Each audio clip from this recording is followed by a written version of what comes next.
Welcome to Herby at Heart, where herbalism grows in the roots of our hearts, an intrinsic journey where we delve in the deep and expand the narrow, starring your favorite two herbalists, Phil from Power.plants.berlin and Tash from avant.garden.life.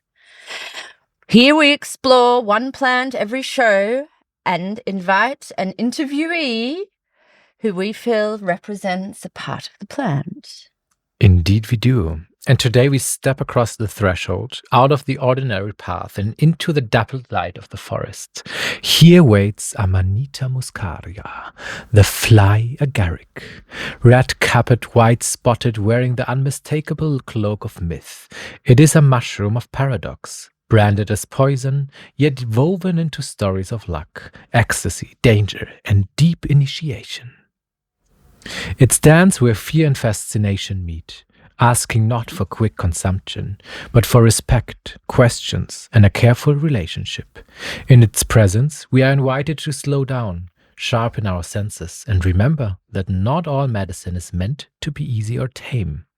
For this journey, we joined by wildfoot and fungi educator Courtney of Hips and Haws Wildcrafts, who has spent years walking Irish woodlands, studying and teaching the ways of mushrooms. With Courtney, we explore not just the chemistry and caution of fly agaric, but its stories, its teaching, and the art of meeting such a powerful being with humility, skill, and an open heart. So look forward for that. Yeah, and we're just going to jump into a song, aren't we? As always, it's going to be a beautiful song. What do you want to play, Tashi? I think we're going to play Ode to Amanita Muscaria, medicinal healing song, Alex Atlantis. Oh, that sounds fancy. Beautiful, beautiful ode to Amanita. There's going to be plenty of those coming today.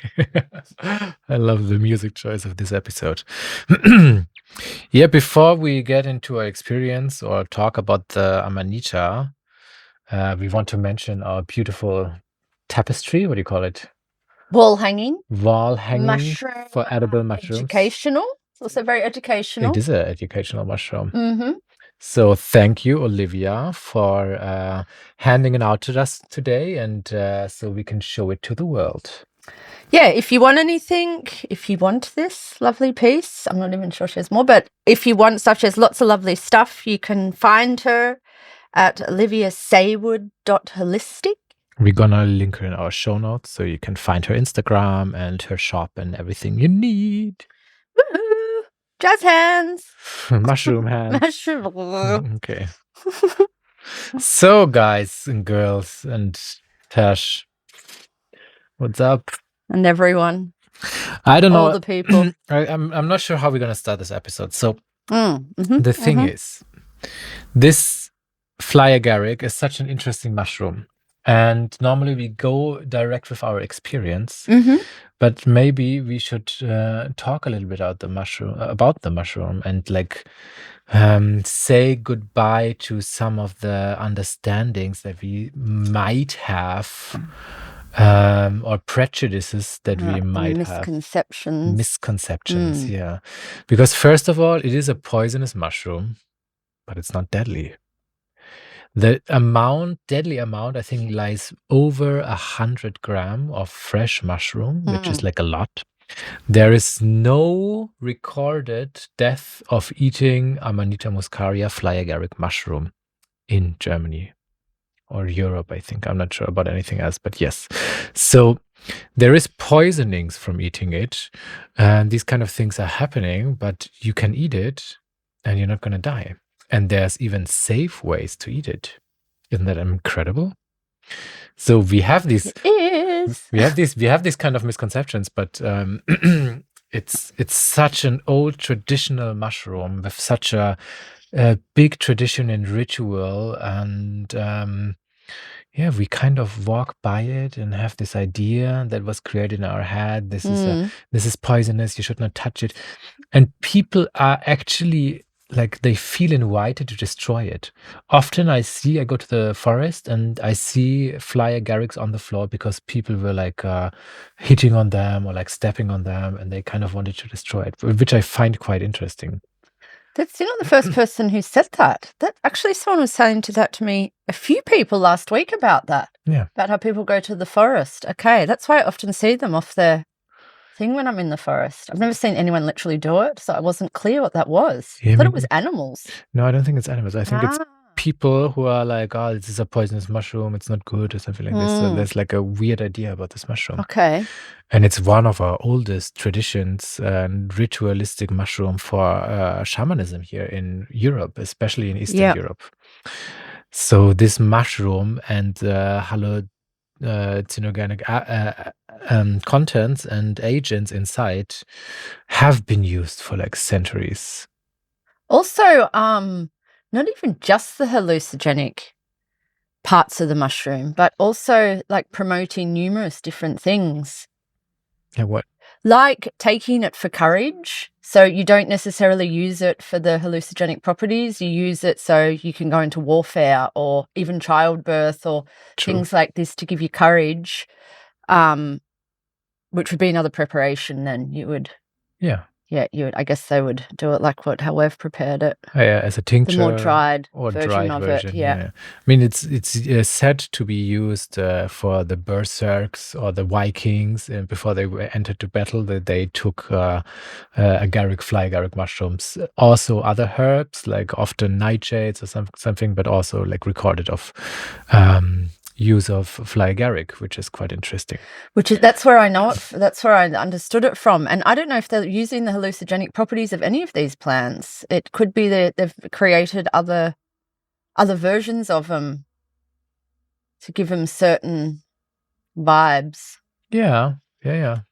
I mean, there's recipes. If you use it in like certain combinations, what it does to you, it changes. Like the trip, the outcome, the experience differs depending on the mix of herbs that you use it with. Yeah. It's often combined with Stechapfel, Datura stramonium, or Hyoscyamus niger. And also wheat. And in this combination, apparently, it works quite well as an aphrodisiac. Oh, really? I didn't try that out. I mean, with these combos, I didn't get quite that far. Yeah, and there's a lot of like recorded. People like to use it. Actually, just mixing it with wheat has very interesting. It's a very interesting experience to mix the two of them. They kind of vibe, and your acoustics change in a way that it's very interesting to listen to music, for example. Ah, yes, that's what a friend of mine told me years ago she did. And she said, and then she was like doing stuff in the forest, and she said how the one sense that she noticed the most was her hearing. Yeah. Yeah, that's funny. I wonder if she'd done it with weed. I don't know. I have to ask her. It was many years ago. Yeah, the misconceptions. It's often that. I mean, I've got a bit of a theory about it that I think we may have even talked about this at some point, but that when it's so useful, and it's so abundant, then they like to make all these weird misconceptions. Look how many herbs we've had where, they tell that it's poison, like the rowan in that few episodes back, and it's such a powerful plant. And it seems these powerful entities, they, over time, try and tell us that, that we shouldn't be using them. And of course, you have to be really careful with this mushroom. We're not saying go out there and start eating, 10 caps or something. That wouldn't be good at all. Don't do that. Don't do that. And, we've prepared them very specially. We've got, we were taking it as a dried version. I've still got a tincture being sitting here. It's not ready yet. And Philly made percolation out of it. So it's a way to extract tincture in a slow process, which is still way faster than a maceration, putting just the thing in alcohol. It's like it's a big glass pipe with a little bit of a I don't know what you call the openings. So you macerate the mushroom for 24 hours in alcohol, and then take single drops, like every 2 seconds there's a drop coming out, and letting it go out through the pressure through the whole drug material. And it's a very tasty, very interesting, Very yummy. very yummy tincture that came out of that. So it's a nice way to create tinctures that I'm doing also. I mean, that's what we were using, weren't we? We were using the dried version. I mean, generally the dried version's much more softer. They say that's the contents of the chemical compounds change once it's dried. It depends, and this is something you have to be careful about if you're going out in the forests and decide to work with that kind of mushroom. Picking it is a completely different part, but if you did it all the right things and you got in contact with this mushroom, it's also important, like how to dry it, what temperature drying is, because it contains ibutenic acid, which decarboxylates to muscimol. And that's basically the psychoactive agent that a lot of people are working with. And depending on the temperature of drying it, you get more of that muscimol out or not. So I guess what we're saying is, if you are going to work with it, really do your research. Go out there, learn how to work with it. Yeah, I was also experimenting a little bit. You didn't have any more with a fresh tincture. So it was one I've made many years ago, which I use also for pain relieving. We do talk about it in the interview, but and that I was using externally quite a lot as well. So I was doing all different. I was playing in all different directions. I still had some fresh tincture, actually, like from the fresh mushroom that I did myself a year ago or something. And I used it to, actually for pain relief also, and like rubbing it in the body and seeing how I dream afterwards. Yeah, that's quite interesting. So you can tell this mushroom, there's a lot of stories about it and how to use it and how not to use it, and if it's poisonous or deadly, or how to get in contact with it. And it's important to consider all of these things. There's a big history of this mushroom in our culture, especially in Germany. We have this. We're going to talk about it shortly because Courtney asked us about it. We see it as the Glückspilz, like it's considered to be lucky, like the mushroom. You get like little mushrooms for New Year's and this kind of thing. So there's something even in our culture that it's a very positive sign. And I mean, so it is considered, and it's somehow like somehow a part of our culture that we may have forgotten. So let's focus on that lucky side of the mushroom. Yeah, I think it's a very interesting one. Yeah, maybe you want to share a little bit your experience. My experience, yeah. So we took it for almost 2 months, or 6 weeks or something, because due to sickness, the last episode, as you know, we couldn't do the mushroom. So we've been taking this time for quite a long time, and I've actually quite liked that. And that was one thing that it kind of has taught me, that it doesn't like to be rushed. I really felt a lot about that. Once you start rushing yourself, then I got into like anxiety mode. You know, I had to do things very calmly almost, and just one at a time. And it really, took me into a really beautiful space of just this one thing, then the next thing, not too much. And of course, I couldn't do that every day. And if you've been listening to the radio a lot, you know that I have a bit of an issue around this theme, doing too much and, trying to gather too many things in one day and do them. And this mushroom really taught me that it's also okay not to do that, but you can't do it either. Because every time that I then tried to do too much, or I went over a boundary around myself, I guess, it like gave me basically anxiety, which is interesting because the shiitake also, so the mushrooms kind of gave me anxiety, like on a stop, like you need to stop. And it was also how it told me to stop taking it, because I didn't take it for the whole 2 months straight. I had breaks in between, and it was because 2 times I was really in my flow and in the vibe of it. And then all of a sudden, from one day to the next, I got really bad anxiety, and then it kind of didn't go. And then I stopped taking it, and then it went. And it was almost like telling me, okay, that's enough for a little while. That I found very interesting. I also found it spoke very loud to me, this mushroom. I had a very deep, like an old friend, like I had known it forever. It was like I was meeting an old friend again. It was very interesting. And I had memories of when I was a kid, how much I've always loved this mushroom visually and always been super attracted to it. And yeah, so it was really beautiful to work with it. I found it, I was very respectful. I didn't take very much. I always asked it every morning in my meditation before I took it. Some days it didn't want to be ingested. Then I didn't. Some days and it kind of also spoke to me in my dreams about how to use it. And I found that very interesting. I haven't had that so much. Always with the clearness. I don't think I've had it so much that it was so clear. The voices, like the voice of it. Okay. That was, and there were so many things. It's like I've written down the most about this in all our shows. Like I think I've got 8 pages of writings. Oh, wow. What I've recorded about this mushroom. And I think that it could be a really useful mushroom for numerous people, not for everyone, and for different times in your life. I think for me, it's a really good time to be taking it. Plants always are like that. Mushrooms, they kind of choose us when they're ready.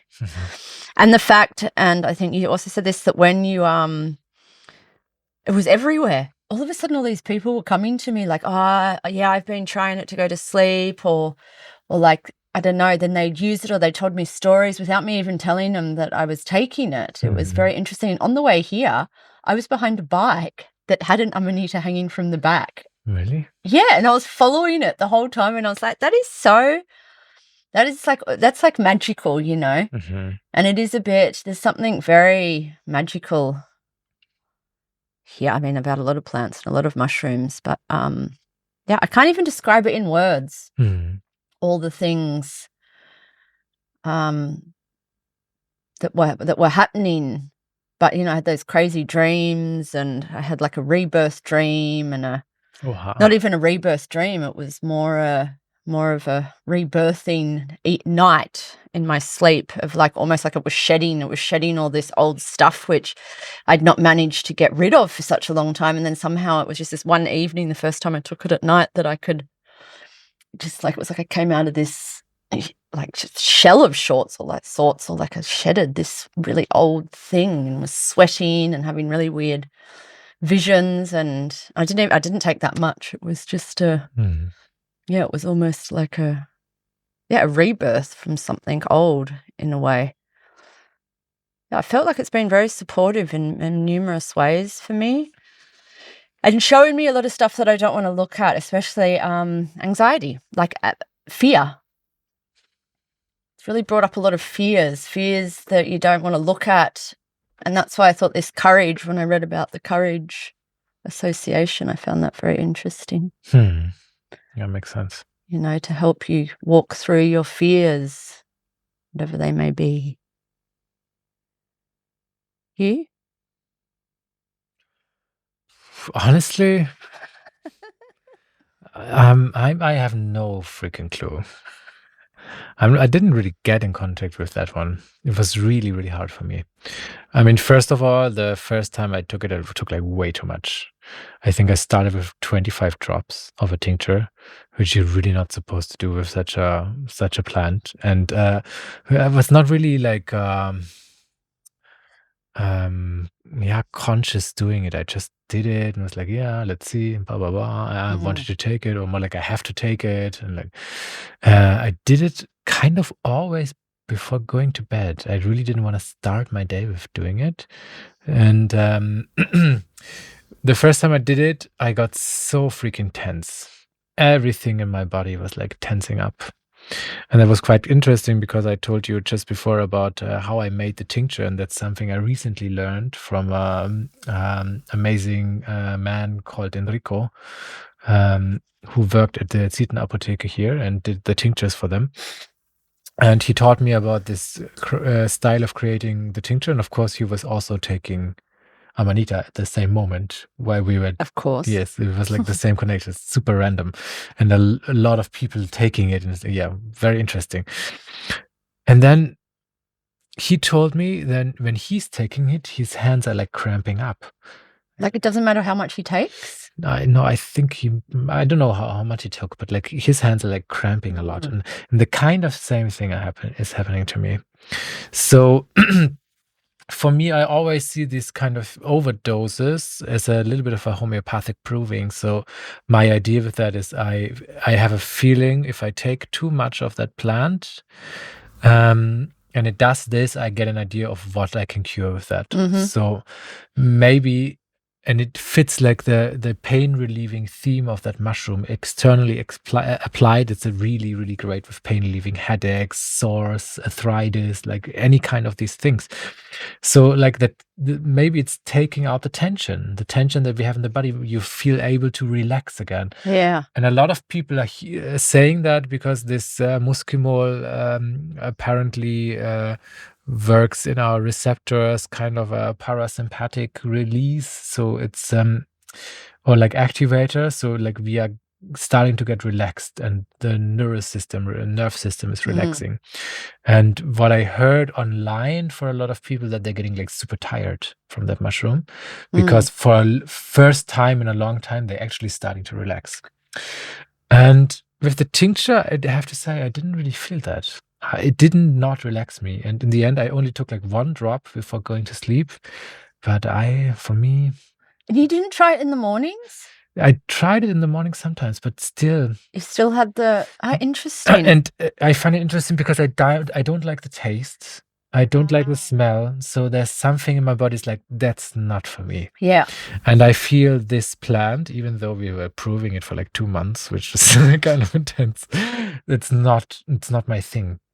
I have an idea now how I can use it and help people who are in need and pain, like externally and maybe internally, but I don't think I'm going to do that. But like help people to how to use it for themselves or show it to them. But for me, it's not my thing. Yeah. But what was quite interesting is the dreams I had. So 2 things came up. The first of it was inside my dreams. That was connecting to childhood. I dreamt like on a regular basis. I dreamt of being in school. And it's something I really never have. And I dreamt of like having a test, and I'm getting stressed about it because I didn't study, and like this kind of like really stressful dream. It's like, oh my God, I need to take care of things. I need to do something. I was not prepared. It was like, and then I woke up and I got stressed because I was still in that. It's a little bit anxiety, though. It's complete anxiety, yes. And I really didn't enjoy that, I have to say. Yeah. Like those were not pleasant dreams for me. I was not really, really, really happy about that one. And the other thing that really came up at that time was anger. Like a lot of confronting with my inner anger that wanted to get out, wanted to release. And yeah. So yeah. It was an interesting time, but it's not something I want to redo again, to be honest. But that's also with the anger, with like the fear of anger, was it? Do you think like the fear of allowing anger to come out that you'd had before, that all of a sudden you could release? Maybe, yeah. I didn't really feel fearful to release that anger. Like before, yeah. No, but I mean, like not a fear to release it, but why hadn't you released it before? Like a fear around it, or like a courage to be able to allow yourself to look at that deeper side of it. I don't think I was scared to let it out, really. I think it was just like a part inside, so deep inside of me that it really, I really didn't want to touch it. Yeah. Not like, I don't think I was scared of it. It was just buried too deep to remember that it was there. Maybe that's a better way of putting. That's kind of it. Because that's what I feel like it does. It's quite deep. Yeah, it goes quite deep and brings up these, let's do that, fears that we have deep, that we bury deep inside us, whatever they may be, or things that we've suppressed. And I feel like it brings that to the light in this clearness, in this like all of a sudden you can't avoid it sort of vibe. Yeah, it's true. It's very interesting what you said about the parasympathetic, because the first few times I took it, when I took your percolation, I think it was actually, or when I ate it, I can't remember now, but in the beginning stage, it must have been when I ate it, I felt, and this sounds really weird, but I felt my vagus nerve relax. Like twice in a row, 2 days in a row. It was almost like I took it and all of a sudden it was like my whole center just went. Oh, that's interesting. It was a really interesting feeling. We should call Dr. Rusk and tell her. Oh, yeah, we can. Dr. One. Rusk, we've interviewed her at another episode. Yeah, we'll tell her about that, actually. She keeps on coming in my mind, weirdly enough. That's interesting. But I found that with the parasympathetic, and my theory a little bit was with the anxiety that you relax it too much, and then the sympathetic part ups itself in a way, or the imbalance. There's an imbalance there of sorts, and so there's some sort of Yeah, there could be an option. Some theory that I had about it. That kind of would mean we both just overdosed it. Oh, definitely. I think I didn't need to take it. I didn't need to take it every day, but I think it could be. I would definitely think the idea of giving it to people who are super anxious, like particular anxiety, especially if they had like a lot of muscles and a lot of this kind of vibe and crampy, I think that would be really good for people like that. And then they give it to ADHD. They've used it for also as the homeopathic remedy is a lot related to nervous system. It's a lot related to epilepsy. It's a lot related to HDHS and ADHS and like all these kind of things. Tics, nervousness, and this kind of things. This kind of I had quite an interesting nervous system thing happen with me, and this is quite weird because I was putting it on my tooth, my ever-going root canal issue. Which is getting better since I rubbed that Amanita on it, actually. So I was rubbing it on the tooth, and it's the pain relieving, but also the nerve. But what I was getting I can think of the German word, a Nebenwirkung, I can't remember what we call it in English. Sorry about that. Is my finger that I was taking to rub it on my gum was going numb. And I was getting really worried. I was like, because I have a bit of a wrist problem here, and I was like, oh, maybe it's like squeezing something. But it was only this finger, and I've never had that before. And then once I stopped doing it, it went away. So it created some numbness in your finger? Yeah, it's like it did something to the nerves. Oh, that's interesting. I mean, that makes sense that it's like helping with nerve pains and like just relaxing them, but also making them numb. Okay. Yeah, like when it wasn't needed. Yeah, that was something I just noticed the other day because I'd stopped doing it. And then a few days later, I was like, I don't have that finger thing anymore that was there that had come once I started taking it. I had some weird symptoms. There were some things, like it's done something interesting also to my period as well. It's like I can't quite place yet what it is, but I can place what it is, but it's like it's put it in a certain amount of time, like it's made it sort of shifted it or something. Whether it shifted it into a better cycle or a worse, I can't say. I'm not into ever saying if something's better or worse, but it also worked on that level. Again, could be the nervous system, could be like a relaxing of the Yeah, I mean it's an interesting plant for a time right now, like right now. Yeah, there's a lot of people like taking it as microdosing. I'm a little wary about that with the quality and everything, but like it's an abundant mushroom that we have. So there's a lot of it everywhere, almost in every forest. And as the herbalists say, the things that we need, they're growing near. So maybe it's a mushroom that is actually quite needed to relax ourselves, calm our nervous system, really calm down, getting in contact with the body, release pain, release deep old issues. I mean, I feel that's the ability that it actually can do. Yeah, these releasing old issues is, I think it's got a bit of a star on that for me. Yeah. Yeah, I felt like even you talking about the anger one, and there's something that's come up for a few different issues that have come up for me. I mean, when we did the family constellation weekend last weekend, and I was testing it out as I do during the family constellations, And when I held one, there was different issues that came up for me, and I've been working on them all week, like around shame and guilt of like, not being good enough, not being good enough in all areas, No. not, because I'm perfect in every area. I know. You're great too. But yeah, just different themes around those themes. Okay, interesting. Yeah, and how, and also not listening to myself. That's a very good point. Yeah. I think that's the theme for me, and I also Courtney asked us about it. This mushroom tried to get in contact with me, but I could not sit down and listen to it because I was so busy doing other things. And I think the wisdom comes in calming down, settling down, and listen to the inner voice. I mean, in general, probably, but especially with this mushroom, it demanded attention. Yep. And not to be taken lightly. And I think I wasn't in the mood for that. I didn't have the time frame and everything for that, like Christmas, winter. I didn't want that. And then we couldn't work together. I think it was kind of that. Yeah. That feels like a very base energy of this mushroom. What I was saying, you can't rush it. No, it doesn't want to be rushed. No, I can't rush it. Yeah. I mean, no one can.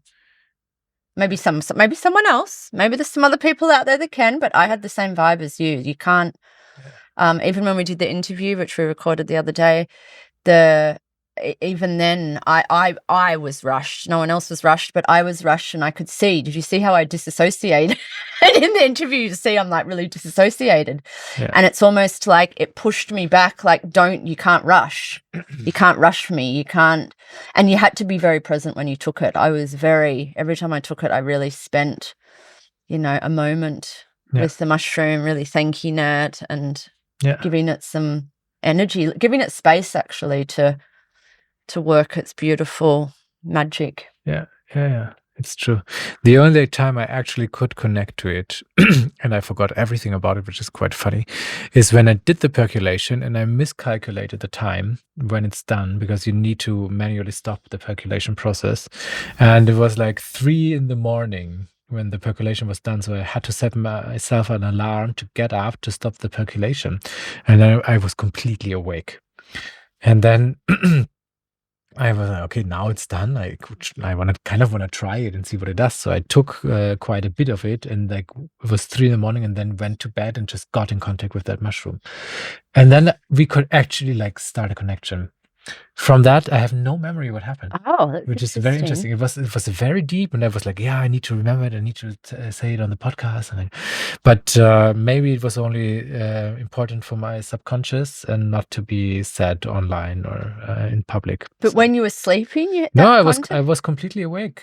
I was completely awake, and I really I started talking to it, being in contact with that, and at some point, but took me like 2.5 hours until I was done, and then I fell asleep. But I have no memory what happened. I just know it was really important, but then it's done. Because that was that night where I had that weird stuff when I took it at night, that weird stuff also where I didn't even know if I was asleep or awake. I mean, I think I was asleep. And also I just have only that feeling of like breaking out and the sweating, but it felt also this very deep. Yeah, like something happened. Something happened. Something shifted in the space on another plane, which I have no memory about, or I can't hear memory.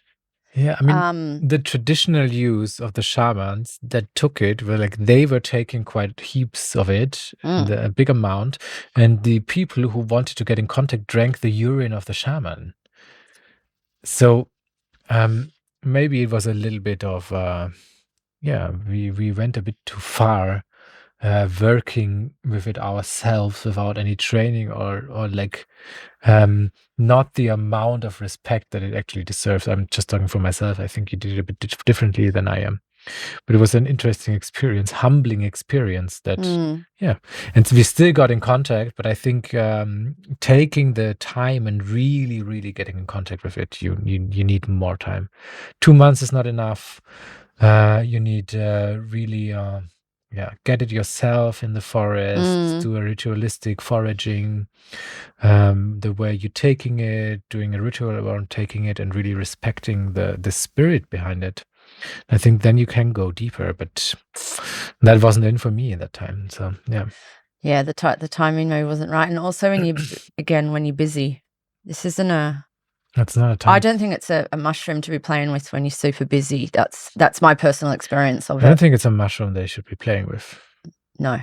Yeah, I think after we're telling you how to prepare everything, we're like, okay, just don't touch it. Yeah. I mean, don't play with it. Yeah, no, that's a good point. Don't play with it. Be very respectful. I mean, we should be with all the plants, really. Yeah, I mean, I'm just saying it again because, like, I think it's a very good thing point with microdosing and like people are just like, yeah, there's a mushroom, it has substances, blah blah blah blah blah. So we're gonna work with that, or like everyone's doing it. It helps me to release my nervousness, or I kind of want to get high and see what it does. And I think you can experiment with it. It's not a bad thing. Smoking it, smudging it, even to get the first contact, taking it, eating it, whatever. But my lesson was don't play with it. Yeah. Be very conscious of what you're doing. Otherwise, you might regret it. And not like by dying, but it won't make you feel good. Yeah, the anxiety was quite full on for me.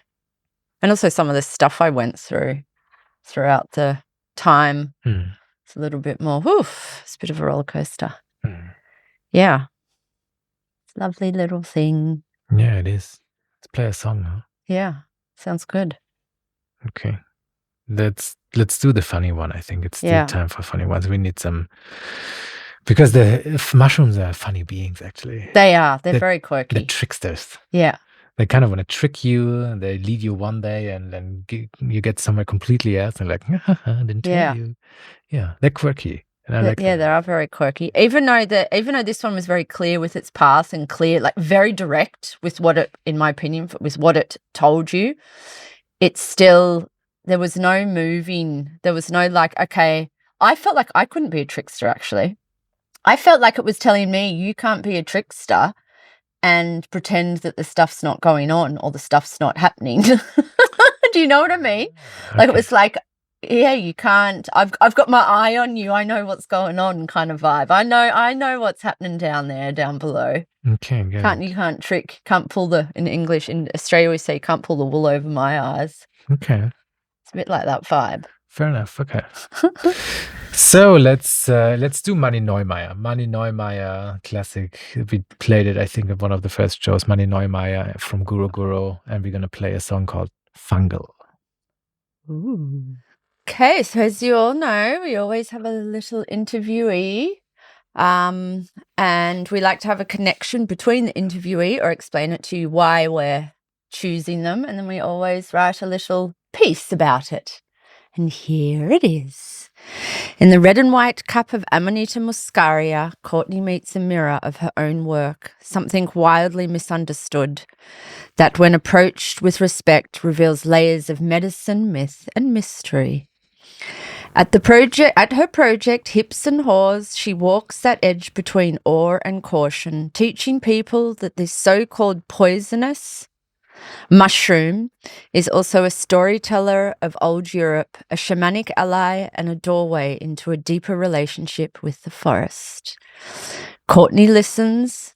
She listens for the plant's voice beneath the headlines. She listens for the mushroom's voice beneath the folklore, translating complex mycology into lived, embodied wisdom that can be cooked, tinctured, or simply witnessed on a mossy bank. In her hands, Amanita Muscaria stops being a flat warning sign and becomes a full-bodied character in the ecosystem. Trickster, teacher, and threshold keeper, inviting us gently but firmly to slow down, learn our field, craft, and remember how to be in the right relationship with the wild. Very right. Courtney Tyler is a wild food and fungi educator based in County Wicklow, Ireland, where she spends most of her time foraging hedgerows and woodlands through the changing seasons. Through her project Hips and Haws Wildcrafts, she guides people in mushroom identification and wildcrafting, transforming local plants, roots, berries, and fungi into extracts, teas, salves, ferments, and nourishing food. Known for making complex topics accessible, Courtney leads woodlands talks, workshops, and courses that build practical skill and confidence while deepening nature connection. She is a member of the Association of Foragers, like TASH, and regularly teaches and speaks at events and gatherings across Ireland, sharing her enthusiasm for fungi, wild food, and the magic of the natural world. So, welcome, Courtney. Welcome. So, as always, we're jumping right into the interview, and today we introduce Courtney Tyler from Hips and Haws Wildcrafts. Thank you for being there and joining us today. Thank you. It's lovely to be here with you both. Can't wait for our conversation to unfold about a topic I love so much. Yes, I think the first thing that popped out when I first visited your Instagram page, first or second picture was fly agaric. So when Tash suggested you as an interview person, and I clicked on your profile, it was quite interesting because immediately there was a connection with the fly agaric, and you could see that you have a strong connection with this mushroom. So I'm very interested in your opinion and what you can tell us about this beautiful mushroom. So yeah, let's just jump into the questions, and we would like to know what is your opinion, because the fly agaric or Amanita muscaria has a rich folk and mythological story around it, especially here in Europe with shamanistic traditions, etc. And maybe you have some of your favorite traditional uses or stories that actually inform how you relate to this mushroom today, beyond the psychedelic narrative that especially in like now on social media people talk a lot about. Yeah, my narrative has never been it wasn't so much formed on mythology and other stories. It was very much experiential with my own experiences, and also not the psychedelic narrative either. I mean, my journey to discovering this mushroom and my relationship with it has unfolded in the most beautiful way that I credit a lot of incredible life experiences and opportunities and adventures to this mushroom. Incredible people I've met on this path, and I really give a lot of gratitude to Amanita Muscaria for all the places it's brought me. And psychedelic use and experience seems to be many people's most burning question and interest. And I have to admit, and I always do, that that's the area that I am least experienced in with this mushroom. So, I always find a bit of an interesting dissonance with the majority of people reaching out, knowing how they can trip with this mushroom, or just a not knowing enough. And the things I did know, the things I heard were all based on fear and superstition and a lot of fallacies. So I found it really interesting to experience firsthand with my own body, and yeah, I guess the way that I experience most things is by doing them. And I don't feel comfortable discussing or talking about things when they're in the more, I don't know, just textbook realm. So I think that my journey with this mushroom started first. I've always had an interest in herbal medicine, and foraging wild food kind of was after that. It's a big part of what I do is foraging a lot of food and medicine from the wild around me. It gives me great joy and a deep sense of connection. And this mushroom wouldn't be the one that most people think of as either the first thing they would think of as food, or yeah, even using as medicine. So when I found this mushroom first, I wasn't long foraging mushrooms. That came much later in my wild food journey. Mushrooms, full stop, presented the fearful quality that they do for many of this unknown world, at least, especially in Ireland. I'm aware in Germany and in lots of places in Europe, there's a lot more nuanced and comfortable relationship with fungi than there is in Britain and Ireland and many other places. So for me, anyway, it wasn't a part of my upbringing. So as my relationship, learning to identify wild mushrooms was expanding, and I lived next to a Christmas tree farm. And a Lithuanian friend took me for a walk and pointed out the huge, incredible abundance of porcini mushrooms that were all around. And side by side with those, growing in relationship, as they always do, were a lot of Amanita Muscaria. And his first experiences teaching me these two mushrooms was his absolute reverence and awe of, how incredible the porcini was, Boletus edulis, and how cautious that I should absolutely not go near or touch the Amanita Muscaria.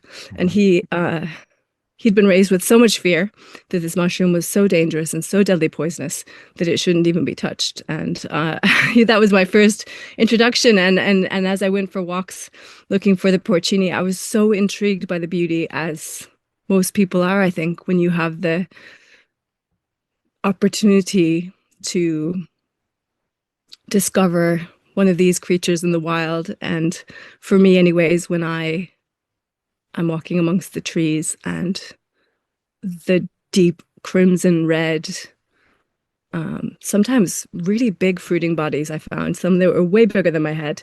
And when I'm saying there was a big abundance of these this year in particular, there was an ocean of them everywhere I looked. It was so exciting to see just such stunning beauty of these incredible beings. And I was blown away by how incredible and enticingly beautiful they were. So as much as photography or art or just appreciating their beauty, I felt so drawn to them. And of course, it was seasonal time of year and Christmas was coming. I was with my friend, and we decided to see if we just got some new dehydrators. So we thought maybe we could try and dry a whole fruiting body and hang them from our tree.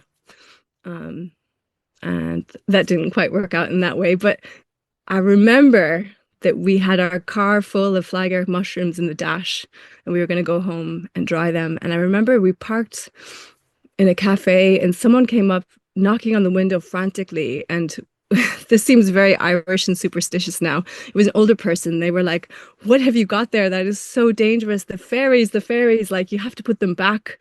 Really, this is like," they were so concerned for our well-being. And I found it really intriguing and fascinating. And the friend I was with was really superstitious as well. So, she felt a lot of fear for this. And we put them back to the earth. And I decided that from that point on, I wanted to learn much more about this creature. And so yeah, I guess we'll share that as time goes on now, like how my experience then grew to feel such a deep connection to this mushroom, and the ways now that I enjoy it as food and medicine, and how much I love teaching people, especially when something has such a bad reputation and it is so misunderstood. It feels so unfair to me. There's part of me that really just yearns to correct these wrongs when there's so much misunderstanding and fear about something, and something that can be so benign and so powerful at the same time, and so much to explore with this mushroom. So yeah, delighted, long story short, to be here with you to unpack a bit of that together. Yeah, that's so lovely. I have a direct follow-up question to that, because I love that these old people were concerned for your well-being, not because of the poisonous or Yeah. like mushroom, but for the fairies. Maybe you can elaborate a little bit, like what you found out. What is the connection between the mushroom and the fairy world, and why were they so concerned? Yeah, I don't know. I mean, there are so many interesting allusions to this mushroom and how it's considered in every culture. And with the Irish culture in particular, very few um, very few obvious connections to fungi in folklore. There's all kinds of analogies and suggestions that perhaps, the salmon of knowledge with its red flesh, imparting such knowledge, perhaps wasn't something so simple as a fish, and it might have been something else that was red. My friend Mancan McGann, who passed recently, explored this in great detail, a lot of through the Irish language and what Irish people think through time of all these folklores and histories. There were some interesting thoughts that that there could be many ways the Irish have experienced this mushroom through time, but there's no written history whatsoever. And most people I speak to, especially the older people, have zero connection to fungi, and more than anything, just a deep fear for them. And from the fairy side, I don't know. That is really interesting because from that point onwards, every time I am in the forest, and if I'm filling my basket with fly agaric mushrooms, usually it would be Eastern Europeans would stop me on the path, and they'd have a fear for my safety. But yeah, rarely was it a fear of the fairies. So I don't know any direct stories about why it would be that person would have had such a deep superstitious fear of this mushroom in particular. But yeah, interesting.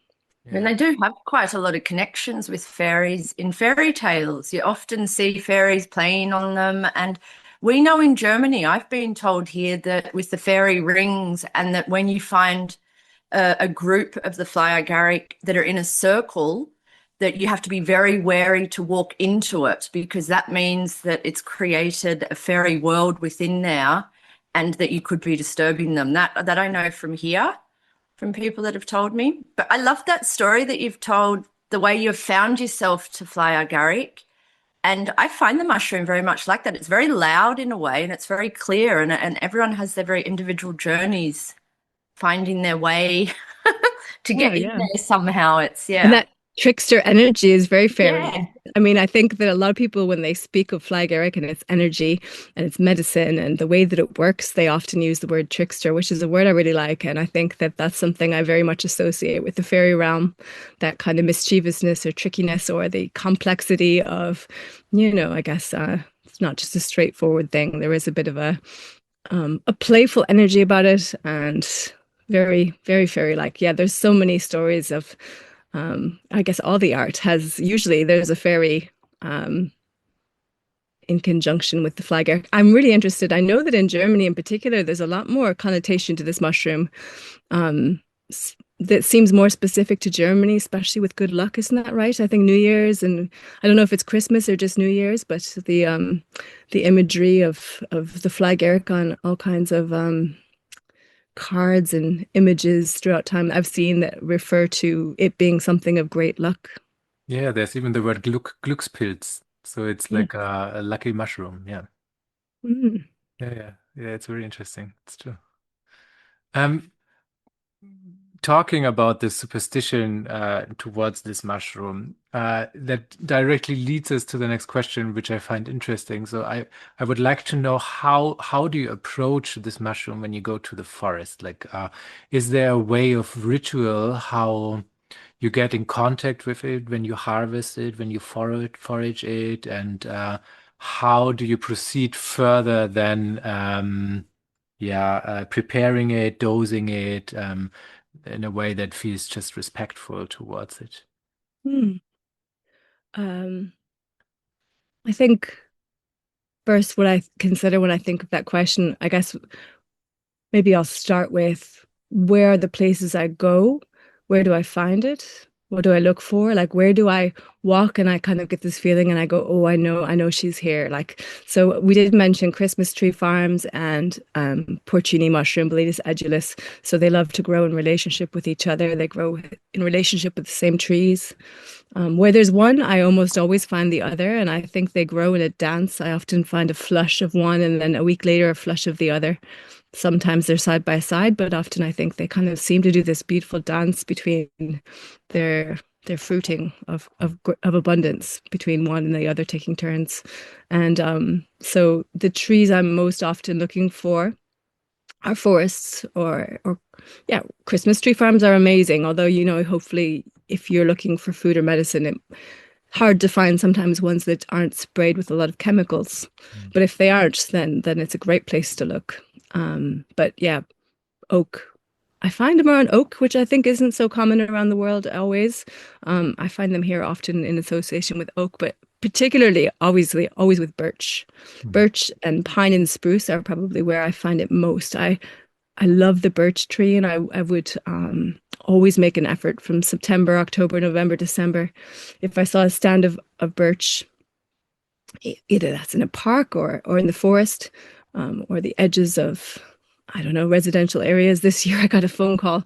It's so lovely when everyone knows that I'm so interested in this mushroom. And my friend Eric rang me in September and he said, you have to come down, look at this. Sent me a picture. And there was literally almost, I would say I would say thousands, maybe that's exaggerating. There were hundreds of fruiting bodies of fly agaric. It was just in somebody's front garden of an Airbnb under some birch trees. And such a blessing. It's such a special thing to come across when things are in that kind of abundance, which leads me to a part of your question there. Like, what am I looking for when I'm harvesting or foraging or collecting anything for wild food or medicine? It would be, when that thing is in great abundance. So I'm not, I don't actually feel very much of a sense of lack in Ireland with this mushroom. I think we have a lot of habitat for it. It seems to grow very happy here. But yeah, I guess there's just a respectful desire that yeah, as if there were only one or two, maybe it'd be nice to leave them there. And I guess when I'm foraging for mushrooms too, of course, they want to be in pristine condition, the best you can find.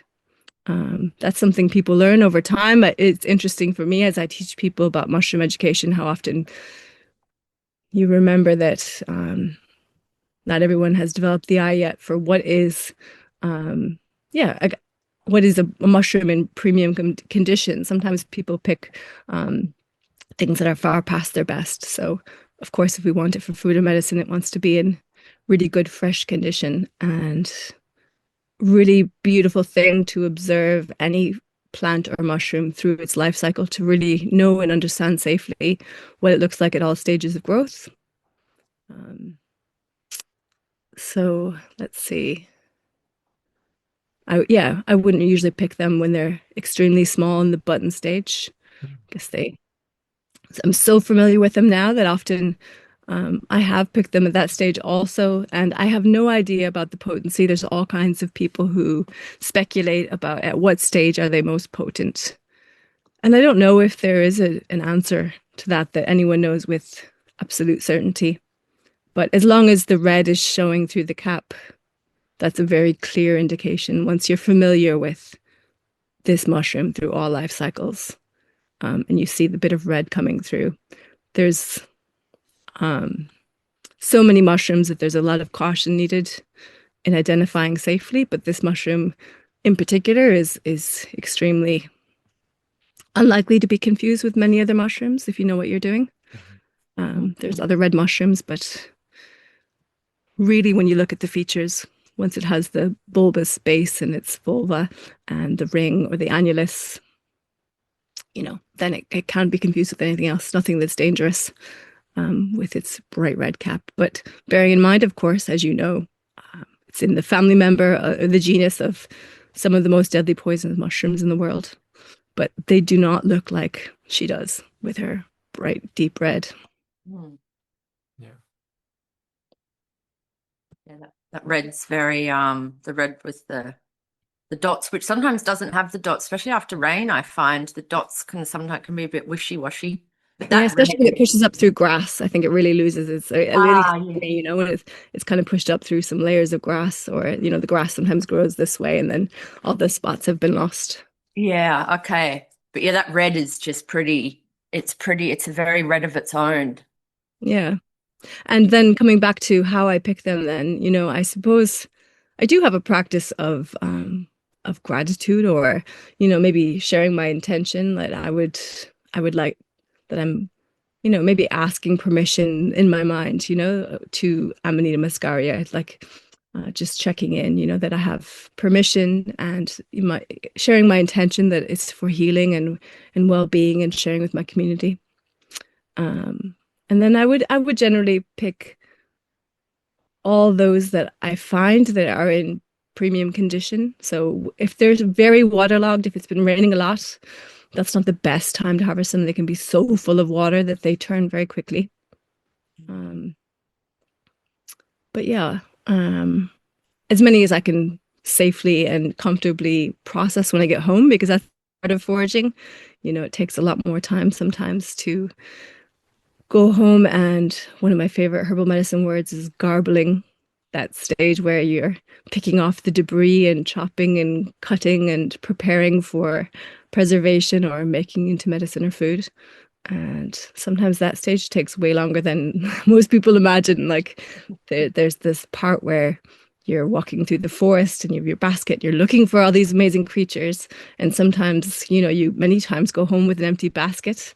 And then there's other times where you're lucky and you've really found, enough mushrooms to really share, make great. Well, I love the act of preserving, whether that's drying or fermenting or, infusing into oil or all the things I do with this mushroom. For me, that's the alchemy, that's the magic that I really enjoy. So, but yeah, always collecting enough, bearing in mind, thinking about how much time it's going to take me to process and be sure that nothing goes to waste. I think that's often people, when people know that you're a forager or that you're a herbalist, they go, oh, you're always out in the forest and it's such a great job you have. And it's like, yeah, but there's all this other part that people don't realize, that you're not actually out in the forest. That's a very small percentage of the time that you have. And the rest is such a large amount of it is processing. Absolutely. Yeah. And, like, trying to make sure that, like, you've got enough or you haven't taken too much. Sometimes it's also that. So it's yeah. I'd be interested to know, like, what is like one of your favorites, or a few of your favorite ways that you actually process it. For I think for our listeners, that's quite interesting. Like maybe some things that you do each year that you keep in your apothecary, or that even food wise, or the fermenting would be. Do you ferment it, or? Yeah, I guess for this mushroom, maybe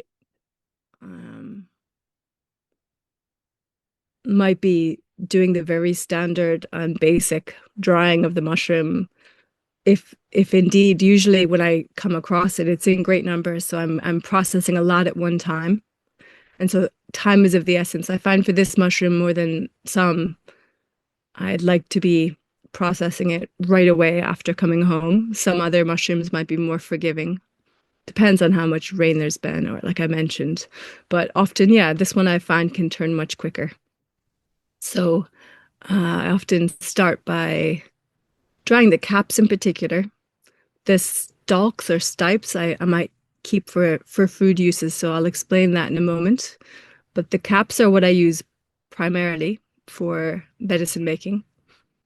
And so yeah, I kind of separate those two parts, and I don't like either to go to waste. So if they're in good condition, yeah, I'll talk about the stipes and the food after. Maybe we'll keep that a whole different separate conversation, because there's obviously a lot of cautions to share, and it's not a mushroom you just go pick and add to your dinner table, and I'd like to talk about that with just a little bit more nuance and caution. So specifically to preserving them, I suppose I would collect the caps, separate them from the stipe, slice them and dry them in a food dehydrator, or dry them whole if I have the space in my dehydrators. I have 2 dehydrators now with 9 trays each, so that's important for mushroom season. Sometimes, yeah, it's a lot to process at one time.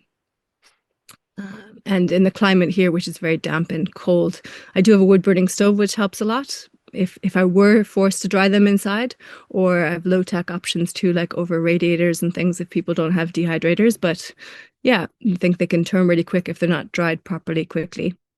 And I dry them at a certain temperature that helps do a partial decarboxylation of the compounds. So usually I dry them around, if my dehydrator is accurate and if it's able to kind of be specific, I think it's around 58 to 60 degrees Celsius. And another thing I like to do then is, so I'll dry as many caps as I can, or what I do most often is those caps will be sliced and put directly into vodka. Mm-hmm. And that's to make the tincture that I make most and share most and speak most about and teach most about, but for pain relief, that I learned from Henriette Kress, medical herbalist or a traditional herbalist, I might say, from, well, she lives in Finland now, but she's German originally and lived in Sweden a long time. We've become really good friends now, which I absolutely love, because I love that soon in my journey to discovering and learning more about the fly agaric, I came across her article about fly agaric and using it as medicine for this tincture that I'm about to discuss with you. And yeah, I just love that first she was just this incredible person on the internet that I came across, and her website is something else because it's a huge collection of herbal remedies from around the world and all different cultures. And she's, I think, quite prolific in her collections of this knowledge. And what I love about her as a teacher is that despite the fact that she knows so very much, she always has an open curiosity to whatever anyone's experience is with any particular plant or mushroom. And she's always like, just tell me more. And I find it so off-putting when a lot of people can, I don't know, they want to give the impression that they know everything. And that to me is so boring. But there's something beautiful about Henriette. And so I've loved deepening my relationship with her and continuing to learn from her throughout time. But the article that she wrote, or the page on her website about fly agaric, was a remedy that she learned from someone in Finland, and apparently used traditionally there for a long time, which was just as simple as slicing up the fresh caps of Amanita Muscaria and putting them in vodka, letting that sit for 4 to 6 weeks and shaking regularly, then straining out and using small doses of that externally for pain relief, such as sciatica or other nerve pain, or in my experience now, many other kinds of pain, can be extremely effective and has changed the lives of many people I know, including myself, who suffered. I had chronic severe sciatic pain after a bicycle accident, and after a couple of years of limping and trying everything and all kinds of physiotherapy, I had come across Henriette's recipe, and I think it was one of the first few things I ever made. Actually, it was a long time before it turned into food for me or any other remedy, but I made my tincture from fresh caps, and at first felt a healthy fear, probably, that I didn't know anyone else who was using this at the time, and just an unknown quantity of the confusion of why is it that so many books are telling me this is so dangerous and I should be so careful. So I have to admit that I put, deadly poisonous, do not drink, and I had all these labels on my jar. And I remember how red and beautiful the color immediately takes on the beautiful red hue of the mushroom, and it looks very witchy as the blobs of mushroom are floating in the glass jar. And I remained in pain for quite a long time after making my remedy. It stayed on the shelf, and it was some time before I felt I had spoken to enough people who had used this that I felt comfortable putting it on my body. And the results were astounding and incredible and immediate. It was too much to believe, really. A few drops externally on my spine nearest the pain. And for me, that was like my right hand hip was the place that I felt this severe pain. Sometimes the pain was so severe that I was paralyzed, which was a couple of times, which was very alarming, But upon application, an immediate sense of just feeling right in my body and no pain whatsoever. In fact, so immediate that I thought there was no way that it could have been this mushroom and this remedy that helped me. I thought it had just passed and I would try again later. But yeah, the results were incredible. It changed my life. After very few subsequent applications, I felt no more pain that I'd had for years.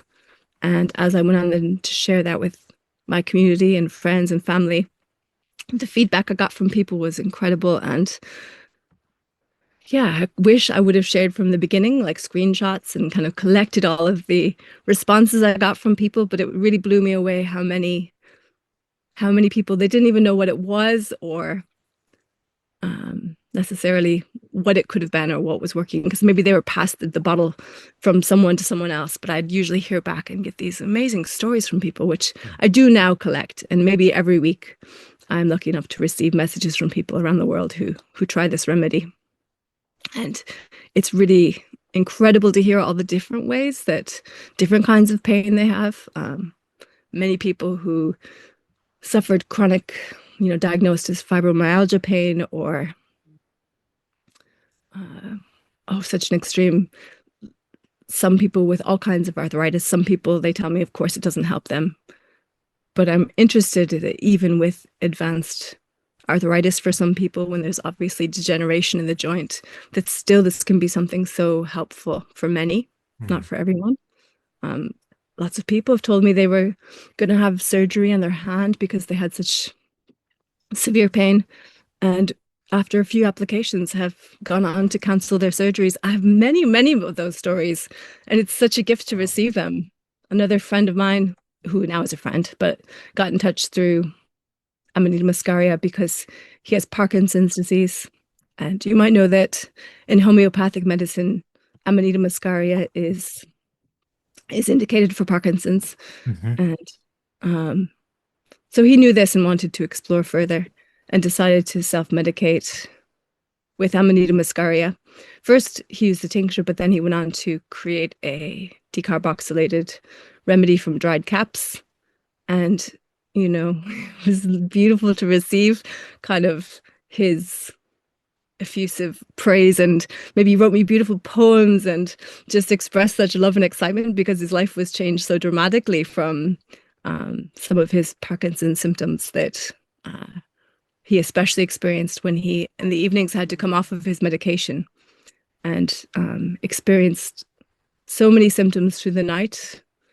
His body needed a break from the medication. I don't really understand exactly how Parkinson's or the medication works, but some of the side effects when he had to come off it by night were so severe and gave him such a sense of existential dread and pain and tremors. And through taking fly agaric, was able to reverse a lot of those symptoms.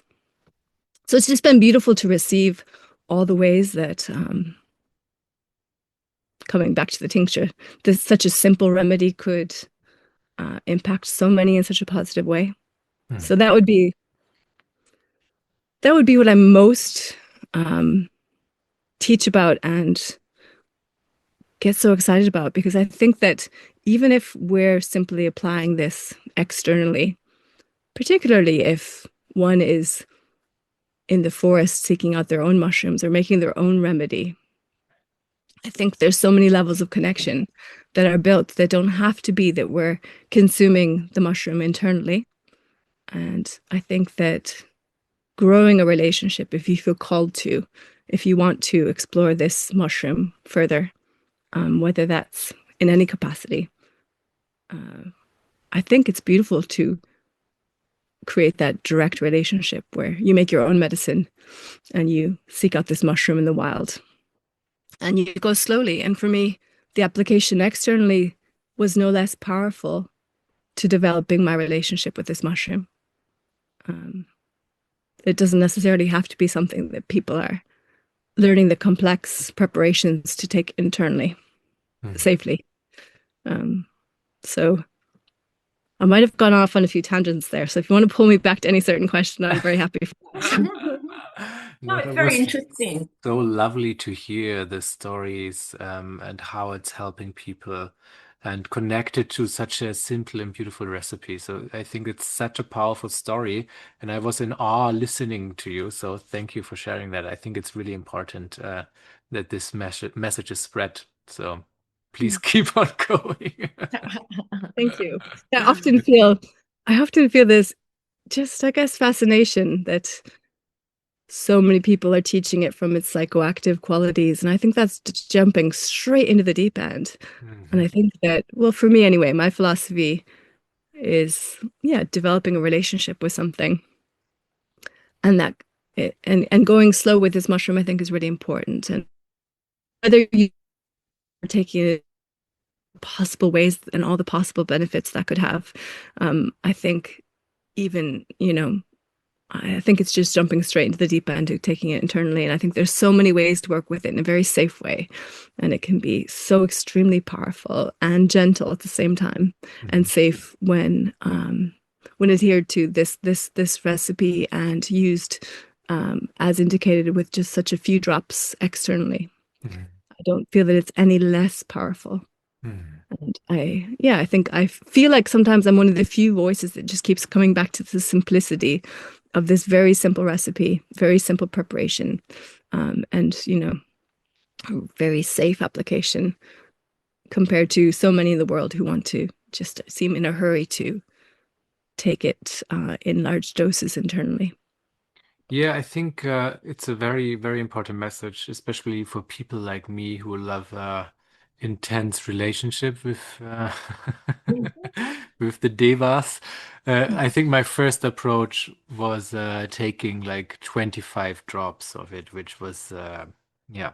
Um, you can hear in the radio show more about that experience. Oh, I I would like would. to hear a little bit now. Quickly, could you tell me? I didn't hear yet what that was like for you. Yeah, no, it was not a great idea. It was cramping. My whole body started to cramp, interestingly. So that was something that I would not suggest. But then I realized like how powerful it could be in a small dose now that I actually realized what the poisoning is. Mhm. And for me, always that's kind of a way to understand how I can work with a substance if I take it in a large dose to understand the poisoning, then I then know what it cures. It's a little bit of Mhm. a homeopathic approach, I would say, as like a Yeah. testing. And that made sense because like I was really like that, you know. Mm. And that fits the Parkinson indication quite well, or Yeah. arthritis. Like my whole body was like into, yeah, into Yeah, big and the nerve pain. pain too. That's how I feel when I've got a nerve pain. It's that sharp and it's the contraction. So yeah, Mm. that makes sense.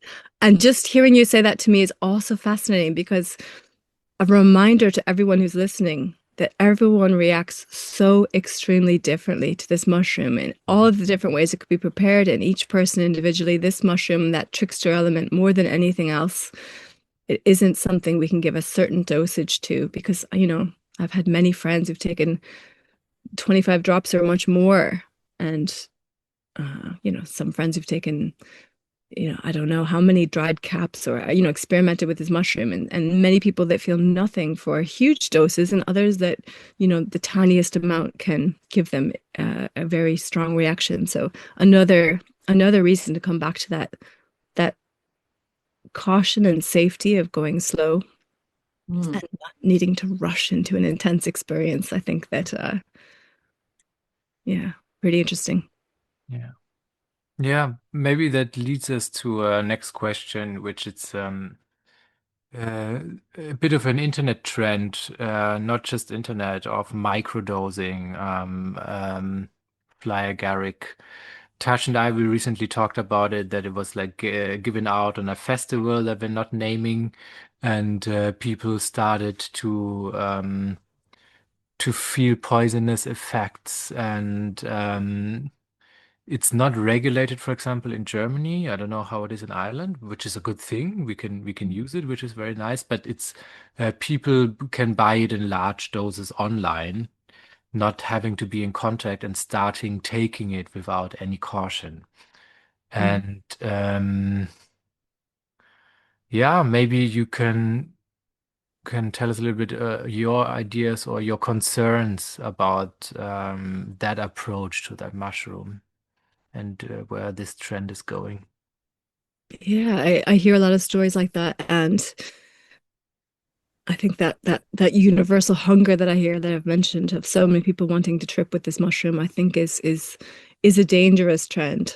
And I think that while this mushroom has great potential in many different ways and can be prepared in many different ways, when there's that separation, when there's a great hunger for something taboo and unknown, and when it can be procured in ways that are unknown to us, there's a huge question of safety, I think that when we can buy all kinds of powders and capsules and things on the internet or gummies and we have no idea what's gone into them, I guess that's part of where my passion comes of making everything from scratch. I love the process and the magic and the alchemy of, like I mentioned, preparation methods, and just for me, the understanding of how to create something from scratch gives me great joy, but also there's so much safety in that. Whereas when people defer their safety to someone on the internet that they procure something from, that just has alarm bells all over it for me. And I think that Amanita Muscaria has certainly become more trendy. And so, yeah, I've heard lots of stories of people having lots of adverse reactions, and often what they have bought is an unknown cocktail of mixed things and maybe not even flag Eric in it. So really caution is more that we never consume things we don't know what they are or where they've come from. And if we are going to work with Amanita Muscaria in particular, that there's a lot of self-knowledge and going slow and learning more rather than kind of giving away all that power to an unknown stranger on the internet who wants to make money. So I know that in 2025 there was a lot of change in legislation, while in Ireland it's still a gray area. It's not illegal in Ireland, but I know in many European countries in the last year it did become highly its status changed. In one country in particular, Lithuania, I know a few Lithuanian friends. And I know that when people used to buy dried caps, they often came from Lithuania. But as far as I understand, the legislation changed dramatically, and people were facing prison sentences if they collected or processed flag Eric as of last year. Oh, wow. Okay. And it has a strong, probably a strong tradition in these kind of countries, Yeah, yeah. European And countries. like I said, that tradition, but also that like my friend who introduced me first to mushrooms was Lithuanian, and his background was probably in line with the majority, that there was a great fear and caution to avoid this mushroom, but at the same time acknowledging that there was a history of use in these Eastern European countries in particular that had a relationship that knew more about this mushroom and how to work with it safely. But yeah, there is now. I believe that the push was the reason that was given, or the proposed reason for this change in legislation to make it far less accessible or more illegal, was based on, in particular, some dangerous practices of gummies. Like I said, I think there was a lot of adverse reactions for people who had bought it in all kinds of different forms, and really it was mixed with all kinds of adulterants. And I really, it makes me sad when legislation comes in that blanket bans something, when in fact it's the irresponsible misuse of something, or in fact not even using that at all, but just putting it on the label, that then initiates change, like a banning or some substance becoming illegal for people to access. I wonder sometimes with those things, though, they use that as an excuse, because it's often these things that they're banning. For an example of the Amanita is, I'm finding it very visionary in a way that I have access to quite interesting visions within myself, and it's very clear, the things, like it's almost like guiding me in a very clear direction. And I wonder if that's then, for the folklore, for the people, just the everyday people, that's a danger then for a country, coming back to yourselves. Maybe that can help us to pop to the next question, because you mentioned something quite beautiful, that there's a yearn for people to consume it. Even maybe the intention is not, like, I don't know, not for the highest good of all, but there's people want to be in contact with this mushroom more and more and more. So if I look at it, there must be a message behind it, or there must be a theme. And we wondered, like, what if the fly agaric would sit down with us today and speak with us and to the audience? What do you think would be the theme or the message that the mushroom gives out to the world that is needed right now at the moment? I love that question. I'd like both of you to tell me what you think that answer is too. I saw that question earlier and I was like, oh, you give me juicy questions. I guess one thing I'd like to share is the first time that I prepared fly agaric in quantity at the beginning of my journey, when I was preparing my first tincture and drying some mushrooms. I don't remember how many caps I had collected, maybe 30 or 40. And it was raining and The mushrooms were wet, and it was evening. I was slicing and slicing. And bear in mind, this only happened to me the very first time that I was in relationship with, the physical touching of this mushroom, and the first time collecting it. And in subsequent all these years ever since, this has never happened again. And I've heard that echoed in other people's stories too. What I want to say is I was slicing and chopping and touching. And of course, if these are water-soluble compounds, the ibotenic acid, the muscimol, and all the other unknown, unnamed compounds, obviously we absorb through our skin, same as by applying this tincture externally and having such effect for pain relief or other things, then I have never experienced a psychoactive effect from its external application. However, I think this story speaks more energetically to the spirit of Amanita Muscaria and my relationship or my introduction to her. And I'm not suggesting that this kind of would be a common experience through externally touching the mushroom, that you would have any kind of psychoactive effect. So again, it wasn't psychoactive, but that night she came to me in my dreams, and it was so profound and beautiful. Just this really strong introduction of herself to me, a fly agaric. I say she.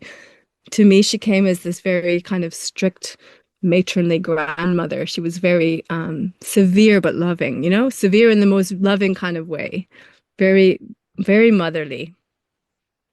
And this was now many years ago, maybe 12 years ago.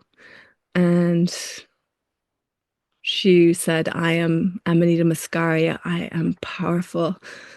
Use me with caution. Just it was more a feeling than words. Like I said, it was that beautiful motherly energy, but a strict mother. I think I see so many people parenting, and they think love for their children is letting their children do anything they want or never telling them no. And I think that is such a disservice to everyone, right? And I think that that's the way I saw Amanita Muscaria, this kind of very strict grandmother who was saying things as they were and not mincing words to help guide the path to healing for others, or to kind of hear the things you need to hear. Straight up, no mincing words. And it's rare for me that plants or mushrooms introduce themselves to me in such a way, but I can't deny that for me, I remember having goosebumps, and I just remember feeling that I'd met her in the night. And from that time on, when I said that this mushroom I credit to so many experiences, it has literally brought me around the world. It has developed my skills as a speaker. I think the thing I was most fearful of in the world was using my voice or communicating or speaking in public. And through, I guess, these 12 years, I've developed more and more the philosophy of bumping into these things that are fearful for me, that scare me, and deciding to do them anyway. And Amanita Muscaria has given me that over and over, this invitation to reach all these places that scare me and terrify me, and to show up and to stretch and grow. And more than any other way, I suppose, being one of my greatest fears was public speaking. It has astounded me to no end that I have agreed to speak on stages around the world and have been invited to speak in such places like Radical Mycology Convergence for 2 different years with Peter McCoy, and on the stage with Christopher Hobbs and Robert Rogers and Amanita Dreamer and Kevin Feeney and David Aurora, all these people in the fly agaric world. But, nothing could have terrified me more. But I think that, as you probably both very well know, when you're passionate about something, when it really lights you on fire, it's far easier to speak about it and to share about it.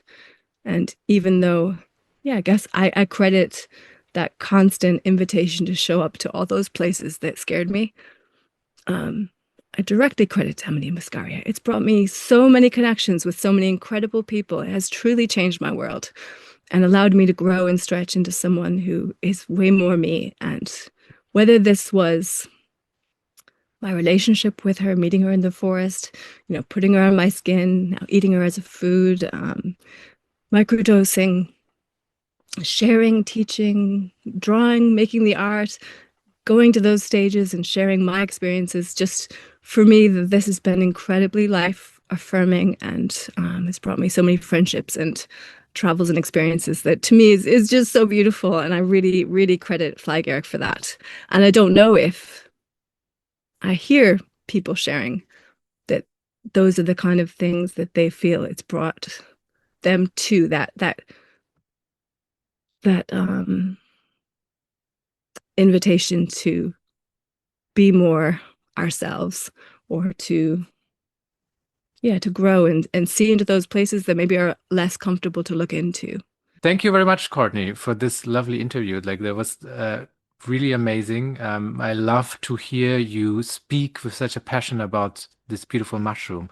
Especially, you have a very poetic way of talking about it that I enjoyed, and I'm sure our audience also enjoyed. So thanks for sharing all your time, recipes, and ideas. And yeah, hopefully one day we'll meet. You guys are meeting next week for the forager meeting. And thank you very much for joining us. And good luck, and yeah, all the best with the mushroom world. Thank you. Likewise, it was a joy to see you both. And we're back and we're back with one of the most special part of this podcast. It is called Recipe Time. Oh. So Tash, as always, you get a recipe for us. Not true. You did one last time. It's true. It was the my only first time. Recipe. Yeah. I mean, I haven't technically myself worked with this mushroom on an edible basis. This is a recipe that I found, which I will be trying this year when they start coming out, and it's a pickle. It says it's a pickle Japanese style. And I found it in quite a few places, and they, from my understanding, traditionally have done it there in this way. I would probably call it more of a ferment. So when you're working with this mushroom, cooking it, you need to cook out the poisonous part or the toxicity. And there are different methods in doing this. In this recipe, it says for 15 minutes. Again, I haven't done this recipe, so I would do that research about how many times. It could be that you need to do it numerous times. From my understanding, I think most people only do it the one time and then it's fine. But please, look that up yourself. And then once it's done, you kind of just ferment it. You just put it in a jar and add your brine, like your salty brine. And some people, you could add a bit of an old ferment, so a bit of sauerkraut juice or any other soury, pickly, fermented juices you've got hanging out in your fridge. You could add a little dash of that in there just to get it going. And then you let it ferment. What does it say in the recipe? It says shake jar. But then I think that's once you've put the salt in it. I would just put all the stuff in there, put the salty brine on there, a little bit of your old ferment juice, let it sit, for a week, 10 days, and then give it a go. That sounds about right. Yeah. Yeah, I'm curious, since we just heard from Courtney that she actually loves it. It won as her favorite, even maybe better than porcini mushrooms. Edible mushrooms. Yeah. I'm curious to try it out myself and actually have the experience of eating that. I mean, this will go quite slimy, so a lot of people don't like that. Whenever I've done the mushrooms, most of them, they go really slimy, I'm not a big fan of that. But if you like oysters, you might like that. There are other ways of doing it.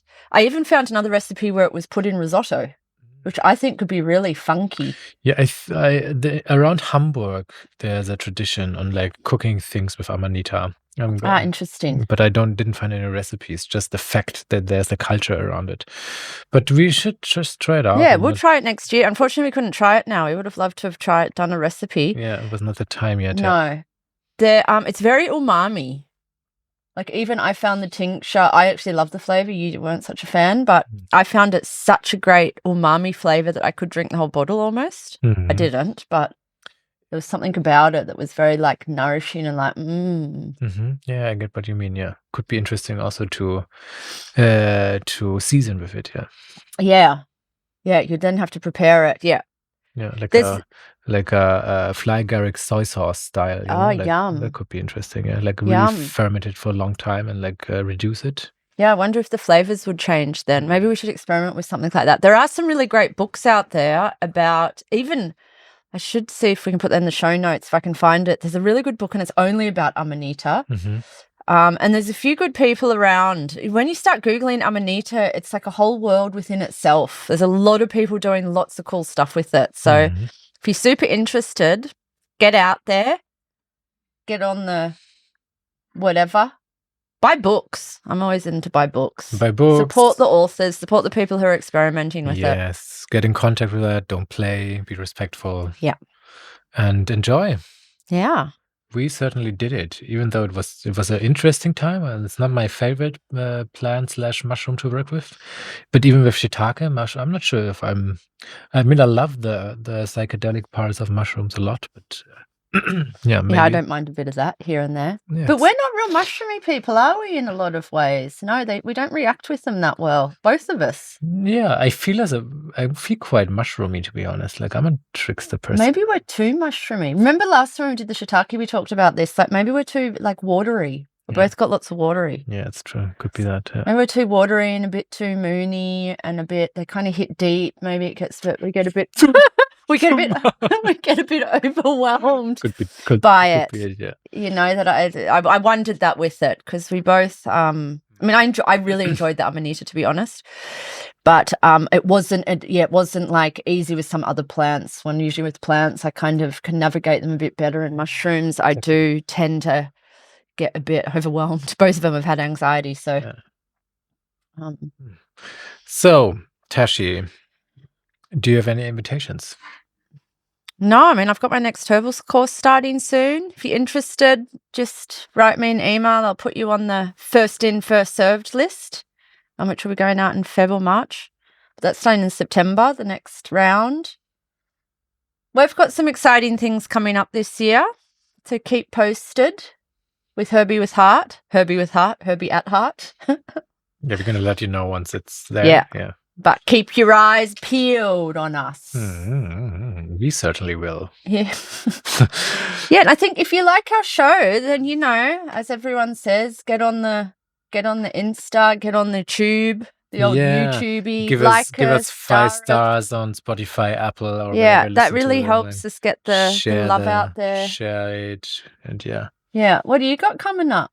Any cool shit on the horizon? Yeah, we have like a new year starting and teaching homeopathy at Hahnemann School. If you want to join that, if you want to know more about homeopathy, that's happening. Praxis, of course, is always at Mommsenstraße for the two of us. Same Praxis. I have my second part of the archetype course in homeopathy coming out at the Matthias Berner Academy, and then a third part including dappling, like really going into the depth how to work with archetypes and gestalttherapeutische Arbeit, constellation work. Like if you're interested in that kind of stuff, look it up, contact me, get on my email lists, and you get all the information.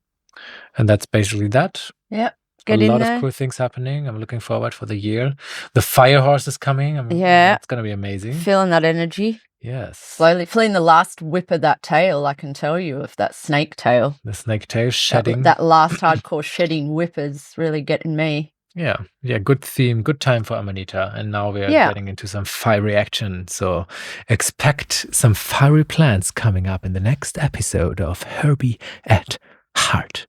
And as always, I was going to say mine. Stay white, stay witchy. No. As always, Tash. Herby at Heart, Herby by nature.